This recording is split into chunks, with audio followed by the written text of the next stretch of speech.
Welcome back to the Hoosier Yanks. Bienvenue à la Hoosier Yanks, where we talk about Canada soccer and U.S. soccer. And today we're going to be reviewing the U.S. lineup that they've called in for the World Cup qualifying final window and the chance to book their spot to Qatar and earn redemption possibly from the terrible 2017-2018 Cuba loss, the ghost of Cuba. They're trying to shake them off their back. Can they do so? We will soon find out. Reminders that they have a game coming up. The game's coming up on March 24th. Mexico versus the USA at Estadio Azteca. A tough place to play, and historically a tough place has always been for the USA. Then March 27th, USA versus Panama. Home game. All they need is a couple points. That could be the game that they book it, should everything work out in their favor. And then on March 30th, they have Costa Rica versus USA. Once again, Costa Rica, another tough place that the USA's very struggled to win at. So maybe these streaks can be broken with this new roster or new generation of players, but we'll see. But they're going to be difficult to come by these points, especially at Azteca.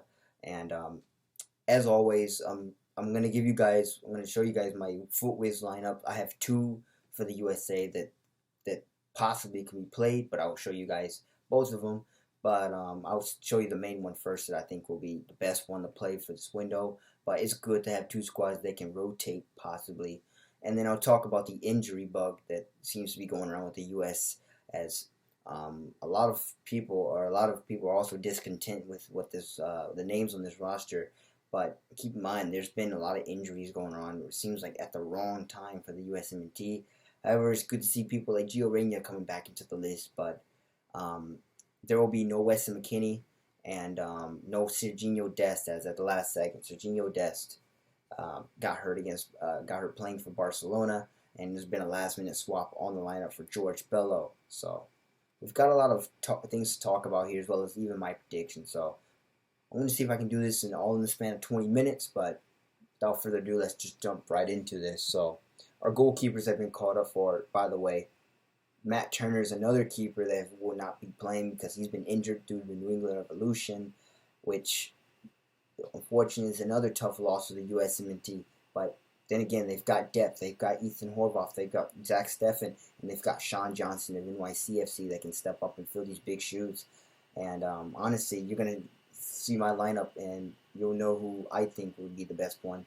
I can tell you right now, I think it's Ethan Horvath, the man who saved it all for the USA against Mexico in the Nations League. I think now would be the perfect start to have him play down in Azteca. You know, he broke the streak, Mexico's winning streak against the USA then in June. I think he could probably help break them at Azteca too. So who knows? Maybe Ethan Horvath is the answer. But Ethan Horvath, Sean Johnson, and Zach Steffen are your goalkeepers that have been called in for this one. Your defenders are Reggie Cannon, were Serginho Dest. Remember, he's been swapped out for George Bello. So George Bello is now in his place. Aaron Long, good to see him back recovering from injuries. So keep in mind, although there's been a lot of injuries, bitten USMNT players, there's also been a lot of people that seem to be coming back from injuries like Gio Reyna, Aaron Long, and even Seattle Sounders, Jordan Morris. So good to see them coming back into the mix. However, it's just unfortunate that a lot of these injuries are happening at the wrong time. Then you have Eric Palmer Brown, which there's been a lot of fans screaming at him to try and get him playing. And we'll see if he can get good minutes, although there's been a lot of people saying, he needs to see the field more. So hopefully he'll see the field more, but in these tough games, I don't know. It's going to be difficult as the U.S. is trying to secure their spot. And you got Anthony Robinson, Miles Robinson, James Sands from NYCFC, but now he's playing at Rangers. DeAndre Yedlin, good to see him. And Walker Zimmer are your defenders. And we go to your midfield. You got Kellen Acosta, Tyler Adams, Gianluca Busio, Luca De La Torre, who, by the way, Luca De La Torre back in Minnesota against Honduras, proclaimed that he deserved more time and proclaimed that he should be called up more, and he is the go-to guy. So we'll see if that'll work for him. Giannis Musa, who's been called up, well, you got to have him. He looked outstanding. Christian Rodon, I think this is one of Greg Walter's go-to guys. No Sebastian Lletget on here, which is interesting, but go-to guy as always. And then your forwards, you have Brendan Harrison, Paul Arriola, Jesus Ferreira, Jordan Morris. Good to see him back, as I said earlier, from injury. P-Folk, remember he was formerly Sibuchu, but he changed his name to P-Folk. Ricardo Pepi, who everybody's been saying is he's a little off form right now, but hopefully, he'll get his form back. By the way, Jesus Ferreira's been on form. I think he had a hat trick for FC Dallas last game in the MLS, so maybe he's an answer.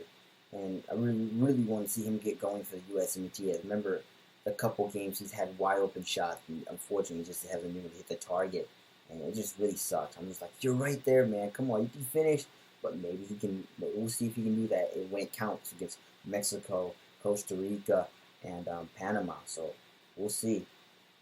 Christian Pulisic, as always, you gotta have him. And Gio Reyna, good to see him back from injury. And then Tim Weah, always good to see him. So those are your names that have been called up. As I said, good, basically quick rundown. It sucks because a lot of the players that have been like Serginho Dest, he's injured. Other players, I know there's a lot more that are missing. Key figures, of course, the keeper from the New England Revolution, Matt Turner, is injured. So a couple big players that are out, unfortunately, due to injuries. But now it's the time for, as I said, right, next man up mentality. Now it's the time to see who can fill these big shoes, these young players. Does test the USMNT's depth? What do they have? Who's going to step up when it counts? And so this window's also going to be exciting for. And then, of course, the U.S., we got players coming back from injury, like Gio Reyna, Jordan Morris, Aaron Long. Just glad to see them back, as always, coming back from injuries. And hopefully Gio Reyna, has been a long time since we've seen Gio Reyna for the USMNT, so we'll see what he can provide for this team, and maybe he can be the answer and help lift the USA to World Cup redemption. So we'll have to keep an eye on that as we speak. The USMNT, I think, has a training camp down in Houston, but then they'll be leaving shortly to Mexico City in the coming days and preparing for a tough game at altitude. So best of luck to them. But other than that, reminder out here's the World Cup qualifying TV information if you need it. March 24th, Mexico versus USA. That'll be on Univision, TUDN, Paramount Plus. Rumor has it that it's going to be the same. Might be the same squad calling for Paramount Plus that called the Nations League final between these two teams. Clint Dempsey, that squad was great. So if they are calling, I can't wait to see them on there when I'm watching it. You also got USA versus Panama. That'll be on Fox Sports 1 in the USA, and also Unimas and TUDN, so you can watch it in English and Spanish. And then on March 30th, Costa Rica versus USA. That'll be on Paramount Plus, it looks like. And so a lot of people also, there's also been a lot of outrage over the way the TV networks have handled this, as the home games have been only seen as on Fox Sports rather than away games have been on Paramount Plus, which really, unfortunately, it does suck for the USA, as unlike here in Canada, Team Canada does get coverage of both home and away legs. OneSoccer.com does a great job covering Canada and covering from both home and away, so you don't have to worry about having to subscribe to another TV network. But maybe the USA can get that sorted out in the future, as they just signed a new TV deal too. So maybe that'll help them out. But yeah, it sucks at Paramount Plus, and that's what they have for their away games, and for their home games it's only in Fox. So it sucks, but what else can you do about it? And but at least hopefully when they qualify for the World Cup, every game will be seen on Fox Sports. You won't have to worry about a subscription, but we'll have to see if they can do that. Nothing is taken for granted. And remember, you always got to play your hardest here. So that's your World Cup qualifying TV information if you need it. As I said, a lot of people have been discontent with the names that have been called in here. But as I said, they've kind of had no choice because of a lot of injuries that have been going around for the USMNT. So a lot of your players that are typically there are not available. And it really sucks, but it is what it is. It's next man up mentality, as I already said. But here's a quick article that I want to read from ESPN. Talk about the replacement of Serginho Dest for George Bello. So it says the announcement comes on the day the outside back Serginho Dest went down with a hamstring injury in Barcelona's 2-1 Europa League triumph over Galatasaray. Sorry if I'm pronouncing that wrong. Dess's name was included on the roster announcement, but a U.S. soccer spokesperson said Berhalter was awaiting official word on the severity of Dess's injury. The club said that Dess was set for several scans and would not play in Barca's Clásico match versus Real Madrid on Sunday, which happened already. Following the squad's announcement, Berhalter said, "We feel bad for Jorginho, and again, this will be a case of the next man up mentality, as I've repeated many times already. So this is a big time for young players and all that to step up. We have other options, and we've been thinking about this, and we have other options to be said to replace him. So we have George Bello, which, by the way, who's been right now the replacement for him, who's been playing left back for Arminia Bielefeld. I'm sorry once again if I'm pronouncing this club's names wrong. Playing every week. We have Joe Scally, by the way, from former New York City FC alumni academy good, who plays at Gladbach. We have Shaq Moore, who's been terrific, he's been terrific at Tenerife, and we've had Sam Vines, who's playing in Belgium. So they've got a number of guys to replace him, but Serginho is one of a kind with his skill, and yeah, that sucks. Serginho always brought skill to this, but it's not going to be easy to replace him, as I said, because he's brought skill. He's like Musa. They've got skill and talent, and they have creativity, which is something that the USA has always lacked historically. And those two players really just inject that into this team. It's really exciting to watch. But unfortunately, it just hurts me too to watch them having to try and book their ticket without one of their most skilled players on the team. So we'll see what they can do going forward. But that's that. As I said, many fans are not happy with this lineup because a lot of domestic-based players have been called up rather than more international-based. But what can you do? I mean, I knew Berhalter was going to call up a lineup like this, but I don't care. I mean, honestly, it's about the players. Can they get the job done? I don't care if it's domestic or international. Can they step up when it counts?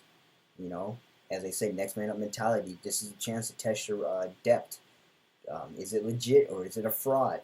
So we'll be getting those questions answered in the coming days from the span of these next 3 games. And standings don't lie, results don't lie. The USA will either qualify for the World Cup or get to a playoff game, or they won't qualify at all. So we'll see, and our questions will be answered in the coming days. Now I'm going to share with you guys the primary lineup, who I think might be the best lineup to choose for if I'm Greg Berhalter, especially for Mexico. Although this is all everybody, you can subject to scrutiny if you want. This is just my picks. Some of these picks you're going to agree with, some of them you're obviously not. But I do this every time, and after this you're going to see a secondary lineup that they can probably rotate if they need to. Although except for the key position, we're probably going to keep that consistent. But here's a primary lineup. So as I said, you got Bello there on the outside in place of Serginho Dest. You've got Miles Robinson at center back position. You've got Ethan Horvath, which, as I said, the keeper that stood big against Mexico. You've got Walker Zimmerman, and then you've gotten Reggie Cannon on the back, who, by the way, it can also be controversial. You can say DeAndre Yedlin should be there, especially as experienced players he had against Mexico. But I don't know. Reggie Cannon looked pretty good against Mexico too in that last game. But we'll see what Berhalter chooses, right? As it's always on him. Then in the midfield we got Christian Roldan. Then we got Adams, and then Musa. Christian Roldan will obviously be probably playing as Mexico because he's Greg Berhalter's go-to guy. Surprising not to see Sebastian Lletget in here. I don't know if Sebastian Lletget has an injury, but this is the names we've got, and this is the players I would pick if I'm Berhalter. Roldan's going to be in the mix, as he's always is. And then up top we got the striker, Tim Weah. This can also be debated as well because you've got Jordan Siebatcheu, you've gotten Jesus Ferreira, you've got Ricardo Pepi. I know he's been low, but a lot of people still want to see him. So it's very controversial. But for me, Tim Weah, he's always been able to cut down through the wings, especially on Mexico. Last game in Cincinnati. So I would play him. Gotta go with the guy up top, Christian Pulisic, man of the legend, and Gio Reyna. You gotta go with those two. Glad to see him back. But that's who I would play. You agree or disagree. Some players you're gonna like, some players you're gonna hate. And then a secondary lineup who I just created for fun. Left back, you got it looks like that's Anthony Robinson, who can. That's why I said that's also controversial for George Bello, as he could be theoretically be in the first place, in the first spot position. Eric Palmer Brown, who everybody wants to see play. Zach Steffen, who is a controversial keeper who can also play for Ethan Warval. I think Berhalter might go with Zach Steffen, honestly, deep down inside at Azteca, but we'll have to see. Aaron Long, back. That's another controversial player you can go with, because Aaron Long is an experienced player, and he's back from injury, though, so that's why I would play him on second, because you're trying to work him back in. DeAndre Yelly, who I said was already controversial experience playing on right back. Lucas De La Tour, with another controversial player who everybody says, and he even himself deserves to get more time. I have him in the mid. Kellen Costa, one of Red Bull's experienced guys. I wouldn't be surprised if he goes with him on the first lineup instead of this one. Gianluca Busio, who's also been an exciting player to watch, I have him on the secondary roster. Brendan Aronson, who can also play on the first roster.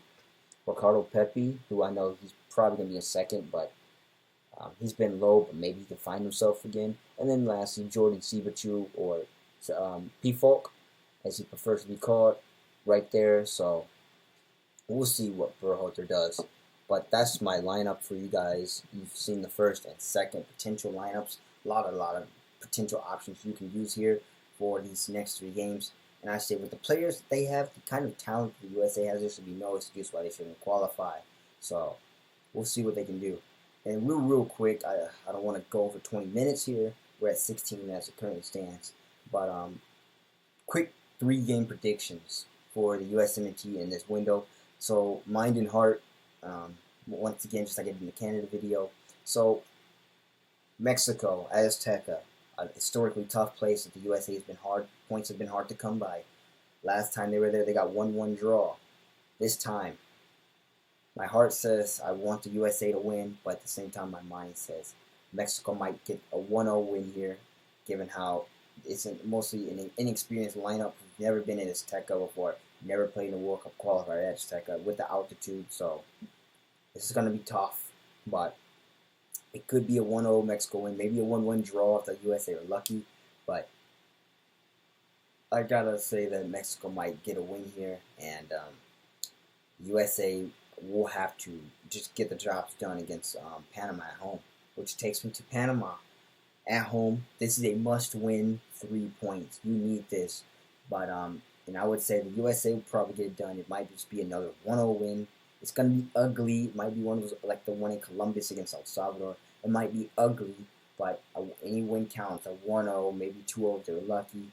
But for sure, it's gotta be 3 points here. You need these 3 points at home. There is no excuse to lose to Panama, and it's being played in Orlando, Florida. So there is no excuse to lose on your home soil. You need these points. And in the final game, so by the way, so I think 1-0 for that one. The U.S. wins if they can take care of business.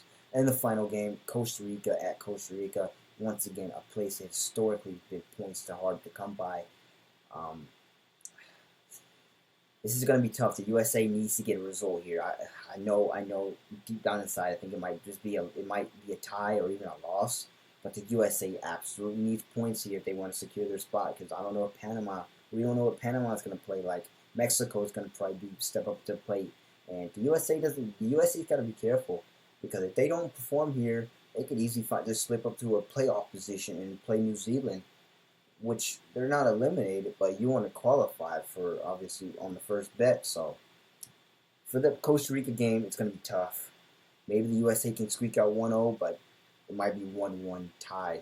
So this is going to be interesting, but they cannot afford to lose points on the road here.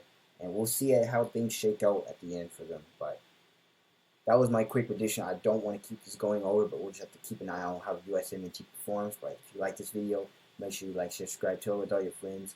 Remember to hit the bell notification if you want to know when the video is released. It's also when you wanted to know when it pops up on your feed. But without that does it. And tell all your friends, can the USA qualify and shake off the ghost of Cuba from 2017 and 2018? They've got to get rid of the horror.